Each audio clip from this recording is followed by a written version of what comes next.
Our next candidate is Drew Farmer. Drew, you have 2 minutes to introduce yourself. Greetings, everyone. I'm Drew Farmer. I'm currently on the Coos Bay City Council. I've been there since 2016 when you elected me, and I'm grateful for that. Since that time, I was elected to the League of Oregon Cities Board in 2018, where I've had the opportunity to represent coastal issues at a somewhat larger scale, interacting with cities throughout the state and impacting lobbyists that go to the state legislature. I've been on the rulemaking advisory committee for House Bills 2001 and 2003 that relate to housing production strategies and funding for those mechanisms. Another opportunity that was granted to me through my position on the League of Oregon Cities to represent Coos Bay and the coastal region in a larger discussion. I'm the co-chair of the homelessness work group, where we've been able to make progress getting a community resource police officer and a couple of other things we might have an opportunity to talk about later in this interview. And I'm on the Coos County Mental Health Advisory Committee. My objectives in this next cycle are to see a shelter get built, to see a new library constructed in a location that's safe and provides the opportunity to double as a emergency shelter. Sorry about that. And those are my two primary goals in this next cycle, should I be elected. Okay. The second question, what should be the city's approach to the problem of the unhoused? Okay. The approach to individuals who are unhoused right now, we need to continue our work on the homelessness work group. One of the steps we were starting to take before COVID hit was to convert that work group, which was initially established as a one-year project, converting it into a long-term work group that sets goals each year and seeks to achieve them.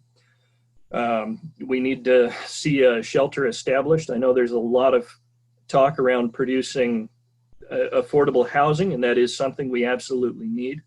But I believe we need an intermediate step, something to get people off the streets immediately. This produces an opportunity where case managers have a much more efficient opportunity to locate their clients, in particular when we discuss mental health issues, which affect over half of the homeless population, or when we're talking about veterans who comprise roughly a third of the homeless in Coos County. Through the mechanism of developing that shelter, we would also have the opportunity to consolidate services around that location so that we can provide supports to achieve housing as well as to achieve employment.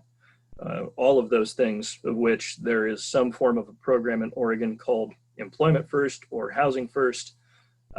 Whichever you can achieve really accelerates the rate of recovery for those homeless individuals.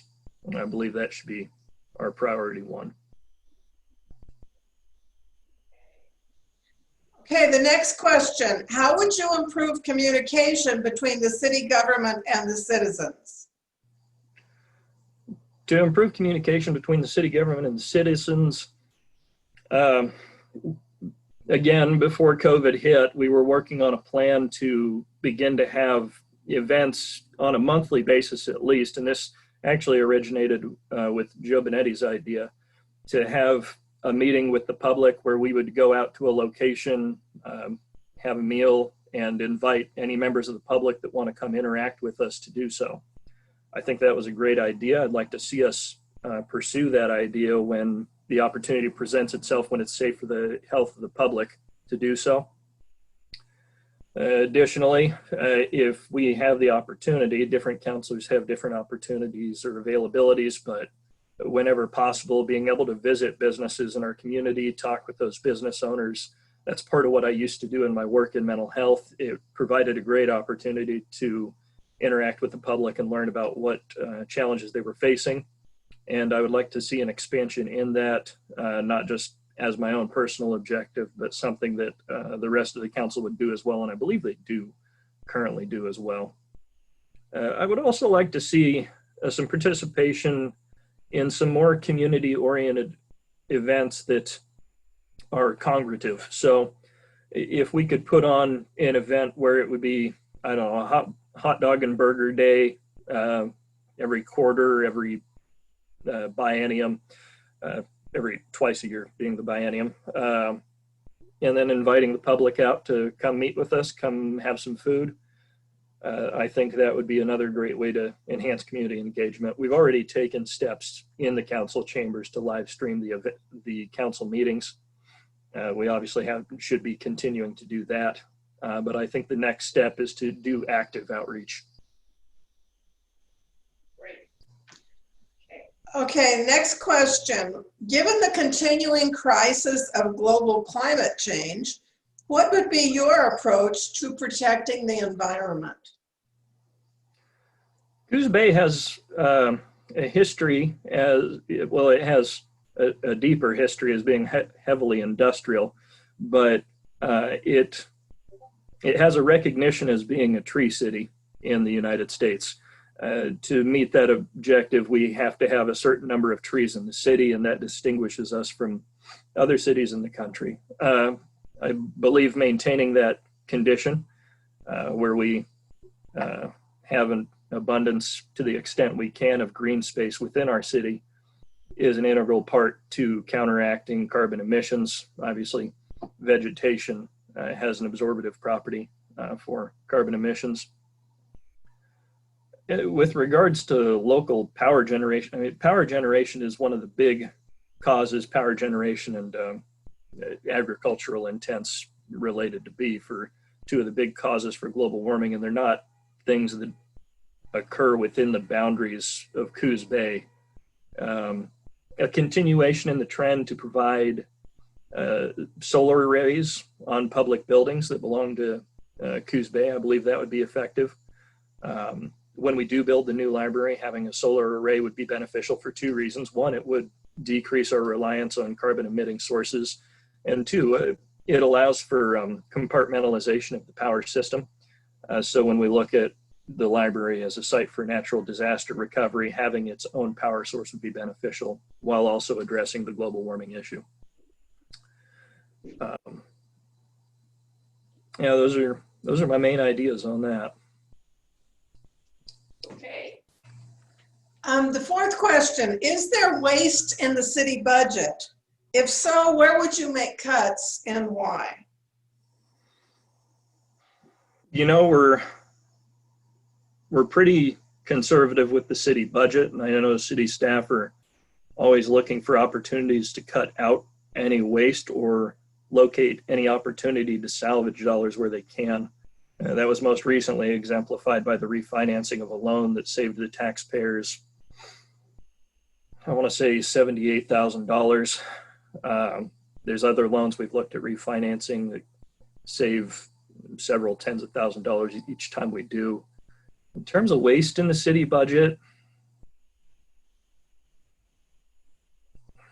I can't think of any particularly offhand. I know I've seen accusations on Facebook of why is this much money spent in this location? Why is this much money spent in this location? Most recently, I saw that argument posed by someone who was posting a pie chart of the general fund. And I think that boiled down to not recognizing the scope of the budget. The general fund is actually around 1/5 of the city's actual budget.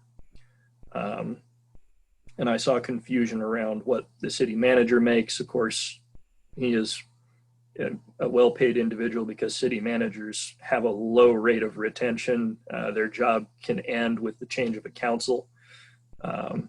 So I don't consider his pay rate a waste. I don't think any of our staff are wasted dollars. And in terms of equipment, you know, the one thing I could see is if it were a possibility to convert our police vehicles to something that was in a hybrid model, and that would circle back on the carbon generation question. The trouble there is that there's only so many companies that produce the equipment to retrofit an SUV to be a police vehicle, but it's something that I've talked about a little with our staff, and I would like to explore more if I'm elected to a second term. Okay, you have 1 minute to wind up. You can speak about anything you would like to. Okay. Closing statement, much similar to my first statement. I appreciate that I've had the opportunity to the last 4 years to represent the people of Coos Bay. I said at the start, you know, I served our community when I served in the military. I was in the Navy 05 to 09. It was my honor to be able to serve the public again in this new capacity, and if they see fit, it would be my honor to serve another 4 years in this capacity. My objectives for this next cycle will be the creation of a shelter, the construction of a new library that can double as an emergency shelter in the event of natural disaster or some other crisis event, and the continuation of the development and revitalization of our downtown area. We've seen a lot of work done downtown, and in particular on Front Street in the last 2 years. 4 buildings, I think, on Front Street are being touched that hadn't been touched in 30, 40 years. And that's a trend I would like to see continue for our city, regardless of who's elected to the council. But I am asking for everyone's vote, and I appreciate it if they choose to do so.